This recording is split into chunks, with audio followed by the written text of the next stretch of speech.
There are battles etched into the minds of men: Hastings, Thermopylae, Waterloo.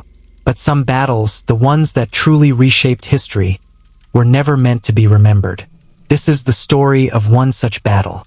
A clash not written in Western textbooks, not glorified in epic poems, and yet, its consequences rippled across centuries. It was a conflict fought in silence, in the jungles of Southeast Asia, where war drums were drowned by the monsoon and soldiers died unnamed. It was here, in a forgotten corner of the 13th century, that the fate of Asia quietly turned. And at the heart of it stood a collapsing kingdom, a ruthless empire, and a betrayal no one saw coming. The year was 1287. The Mongol Empire, under the rule of Kublai Khan, had become the largest land empire the world had ever seen. China had fallen. Korea had submitted. Persia bowed. Only one region remained unbroken: Southeast Asia. And within it, a kingdom few had ever heard of outside the region: Pagan, modern-day Myanmar. Kublai Khan didn't underestimate Pagan. He simply didn't care. To him, it was a formality, a necessary piece of land to secure trade routes and eliminate resistance. He sent an envoy, diplomatic, polite, and veiled in arrogance. He carried demands for tribute, submission, and a pledge to the great Khan. But Pagan's king, Naruthihipate, was not a strategist. He was not a warrior. He was a man of pride, ceremony, and superstition. They called him the Glutton King, known more for feasts than foresight. And when the Mongol envoys arrived, he did the unthinkable. He executed them.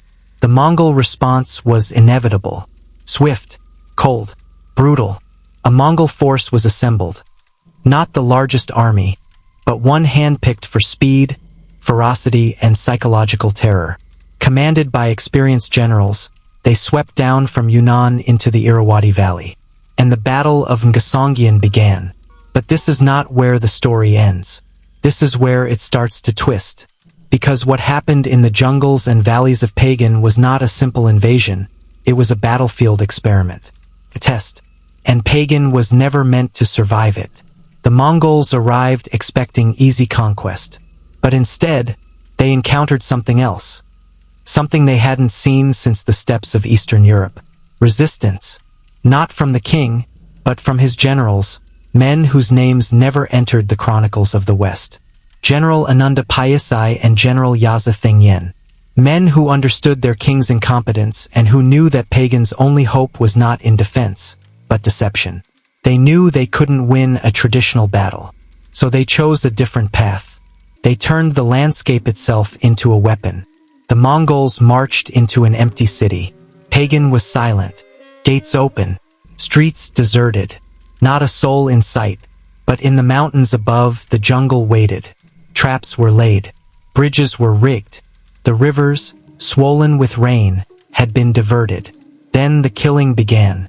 Hit-and-run tactics, ambushes in the dark. Mongol horses, trained for open plains, floundered in the mud and thick canopy.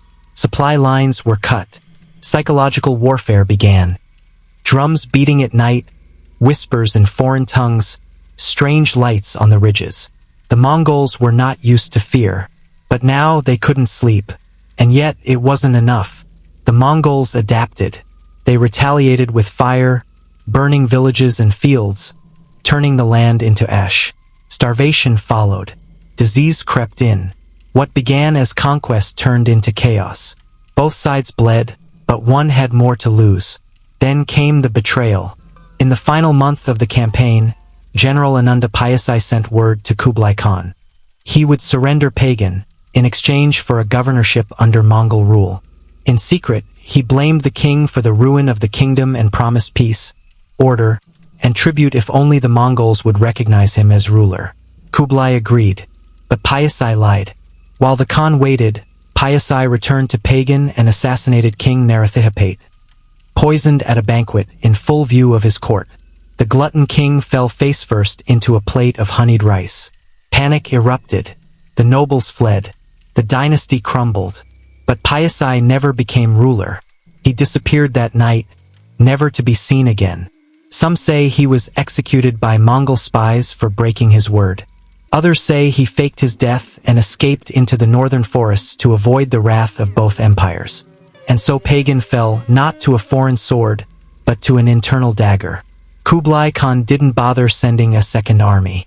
He didn't need to. The kingdom collapsed from within. Pagan would become a vassal state, nominally under Mongol control, but in truth ruled by local warlords, fractured and directionless. But here's what no one tells you. That battle, the one almost no one remembers, was the beginning of a chain reaction. Because Pagan's fall left a power vacuum in Southeast Asia. Into that vacuum rose new kingdoms, Ayutthaya and Siam, Lanzang and Laos, and later, the Burmese kingdoms that would challenge British colonialism centuries later. Trade routes shifted. Cultures collided. Entire languages and religions moved like tectonic plates, reshaping the future of a continent. All because of one battle that was never meant to be glorious. One betrayal that was never meant to be known. And a king who choked on his own arrogance. So the next time someone tells you that only the great battles shape the world, Agincourt, Stalingrad, Gettysburg, ask them this: have you ever heard of Ngasaunggyan? Because if you haven't, you should know. Asia remembers.